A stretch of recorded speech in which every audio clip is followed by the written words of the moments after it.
আসসালামু আলাইকুম রাহমাতুল্লাহ। যদি আপনি মানুষের নিকট সম্মানিত হতে চান, আপনি চান সকলে যেন আপনাকে সম্মান করুক, আপনাকে ইজ্জত করুক এবং সকলে যেন আপনাকে মহাব্বত করে, সকলের দৃষ্টিতে আপনি সম্মানিত হতে চান, তাহলে এই আমলটি করুন। আল্লাহ তাআলার একটি নামের আমল, যে সমস্ত লোককে আল্লাহ তাআলা দুনিয়ার মধ্যে স্থায়ীভাবে সম্মান দান করেছেন, তাদেরকে আল্লাহ তাআলা আল্লাহর এই নামটি পড়ার তৌফিক দান করেছেন।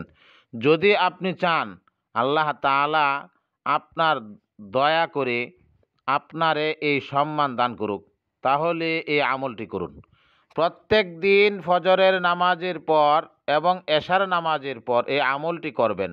অবশ্যই ৫ ওয়াক্ত নামাজ আদায় করবেন এবং এশা এবং ফজরের নামাজের পর বসে সর্বপ্রথম 11 বার দুরূদ শরীফ পড়ুন। অতঃপর ইয়া যাল জালালি ওয়াল ইকরাম, ইয়া যাল জালালি ওয়াল ইকরাম, ইয়া যাল জালালি ওয়াল ইকরাম, আল্লাহর এই নামটি 1100 বার পড়ুন।